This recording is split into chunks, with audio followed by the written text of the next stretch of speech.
I'm June Doble. Sinulat ko na lang yung sasabihin ko, baka magkamali. Okay. Allow me to read, no? His family line. Henry was born on December 31, 1955 in Manila.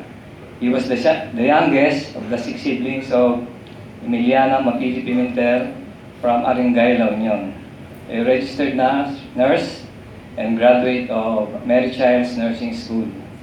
And Waldo Duliete Doble from Botolan, Zambales, a retired major in the Philippine Constabulary, now PNP, a practicing lawyer and frustrated farmer. His education: Henry graduated from elementary at Burgos Elementary School in 1968. He was Section 1 and member of the Boy Scout Model Platoon 202. In 1965, my parents decided to transfer us from private schools to public schools in order to save on costs, so that when we reach college, there will be funds to sustain our education. True enough, by God's providence, all of us 6 children finished college. Henry graduated from high school at Manila Science High School in 1972. He was in pilot class. He was most liked by girls in school because of his good looks, talent, and intelligence. His classmate this afternoon attested to that. They're the ones calling him by phone at home, and this irritated my mother because our telephone line was always busy.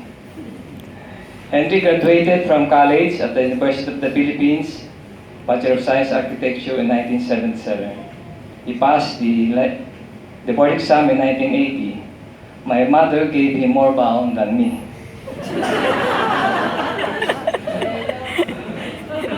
His employment. Henry worked at Mendoza Architectural Firm, the company that constructed the Batasan Pambansa. Then he transferred to a company located in Subic, Zambales. Henry would usually spend his weekends day off in Manila, and Mama or my mother would go an extra mile to hatid sundo him at the bus terminal at Victory Line in Cubao. Me and Henry, I'm the number 5th in the family, and Henry's in the bunso. Henry and I were not close, though we have no petty quarrels, we have no grudges. He was my mother's favorite, being the bunso in the family with good personality again, and academically bright. Second, mention yan. He has talent in drawing and playing the guitar. If I remember it right, I received more spanking than him for our kakulitan. I realized later that my mother truly loved me because the Bible says so. Proverbs 13:24, those who spare the rod of discipline hate their children. Those who love their children care enough to discipline them. Hebrews 12:6, for the Lord disciplines those he loves, and he punishes each one he accepts as his child. Henry and I became close only when we held a joint birthday party on my 18th birthday. Hindi di po yan, ano? With friends and relatives. My mother would usually cook spaghetti and chicken during our birthdays. His teenage life, yan. Kinonfirm din niya ng classmate niya kanina. Henry was the crush ng bayan in the neighborhood. He was linked to Laila Sanchez, daughter of Mangsani, Tess Morales, daughter of a Metrocom soldier, Elby Digilla, daughter of the owner of G-Liner, Jessica Jacosalem, a stewardess, and Joy Fernandez's younger sister, among others. Yung iba hindi ko na alam. Henry's friends in the neighborhood were also my friends. No? To name a few, Ompong Santos, Marlon Santos, Millard Paxson, Nelson Michaels. They're here right now to give their last respect. His ministry before migration. Henry conducted Bible study at our ancestral house with Mamang, a household helper, and female boarders in obedience to God's Great Commission. Matthew 28, 19 and 20. Therefore, go and make disciples of all the nations, baptizing them in the name of the Father, and the Son, and the Holy Spirit. Teach these new disciples to obey the commands I have given you, and be sure of this, I am with you always, even to the end of the age. Pag-akit ko sa bahay namin, nakita ko nagbabible study siya. Kaya sabi ko, well, that's very good. His marital life, medyo confidential to. Henry married Eulogy, a nurse working in the States, through anti-passing spreading after a short communication through the mails. Eulogy came home from the States and they got married in a civil wedding. Henry was petitioned to go to the States in 1986, if I am not mistaken. He never returned or took a vacation in the Philippines. My mother visited him in the States and was dismayed when he saw him at his workplace in a fast food chain washing dishes, notwithstanding his profession as an architect. His married life ended in divorce with one child, Kathleen Hazel, a grade 9 valedictorian in 2001. Henry talked to me and he said he tried to save their marriage by asking Eulogy for a second chance, but Eulogy rejected it.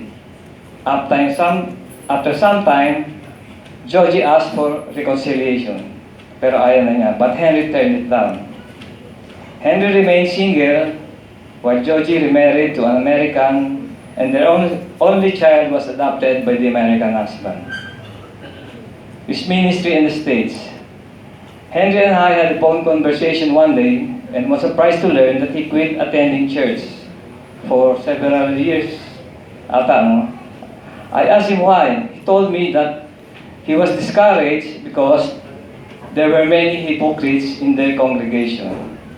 Right on target, because the devil was successful to put him away from serving the Lord in his capacity as choir member and a Sunday school teacher to golden ladies.